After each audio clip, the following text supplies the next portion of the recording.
In this presentation, I am going to talk about counters. What does this counter mean? A counter is used to count numbers one by one, as its name suggests.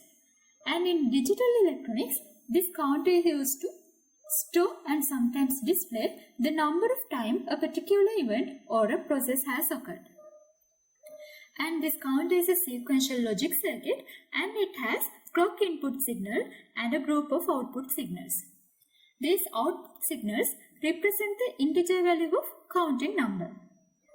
These output numbers are presented in BCD binary number system. So they can contain only ones and zeros. We can connect a digital display, so it will convert that binary number into decimal number and we can view it in the display. And how does this count work? When the circuit gets a clock pulse, the value of this counting number will increase or decrease according to the design that circuit is built. And when the counts have reached the end of the counting sequence, in an increment counter, the limit is maximum counts, and in a decrement counter, the limit is 0. When the counter is reached to the end of the counting sequence, the next clock pulse will cause the count to overflow and underflow. The counting sequence will start over. Here are some examples circuits for counters, and we can see these counters are constructed using number of flip-flops and they are connected in cascade, and also some other logic gates are involved, and these counters are very widely used component in digital circuits and they are manufactured as separate integrated circuits and also incorporated as parts of large integrated circuits. And there are some types of counters. A ripple counter, it is an asynchronous counter, and examples for synchronous counters are decade counter, ring counter and Johnson counter. And BCD decade counter is the counter that we are going to discuss in this presentation. So this is the circuit for it, and here is the clock pulse, and this is the reason for the counting in this counter. So this is the enable input and there are 4 outputs which represent the counting number in BCD number system. And we can see 4 JK flip-flops are in here in this counter and they are connected as a cascade. So let's see how we can build this circuit in our simulator.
So this is the circuit for BCD counter.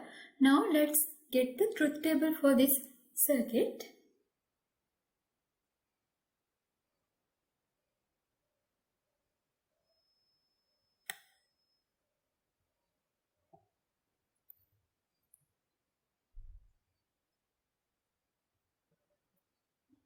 So this is the truth table for our circuit. We can see At the initial state, all three outputs are 0. Like this.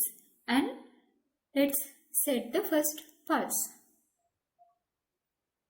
Now we can see Q0 is 1 as it is in the truth table. And let's give the second pulse. Now we can see Q1 is 1 as it in the truth table. And let's give the third pulse. Now we can see both Q0 and Q1 are 1 like this, and when we give the fourth pulse, we can see Q2 is 1 as it is in the truth table. Let's give the fifth pulse.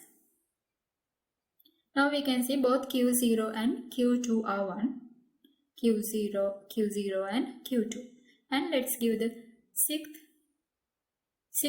pulse. And let's give the and let's give the next pulse, which is the sixth one. We can see both Q1 and Q2 are 1. Q1 and Q2 are 1. And let's give the seventh pulse. We can see both Q0, Q1, Q2. Q0, Q1, Q2 are 1. And in the eighth pulse, we can see only Q3 is 1. Like this. Only Q3 is 1. And in the ninth pulse, both Q0 and Q3 are 1. Q0 and Q3 are 1. And when we give the 10th pulse, all the outputs are 0. So it comes to this state. And let's again give a pulse. We can see only Q0 is 1, which is the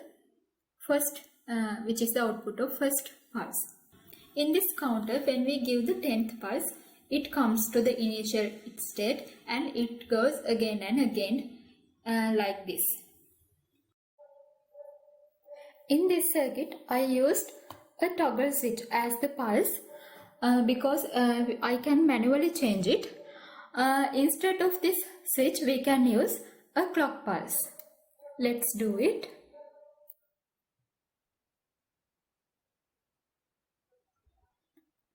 This is a clock pulse.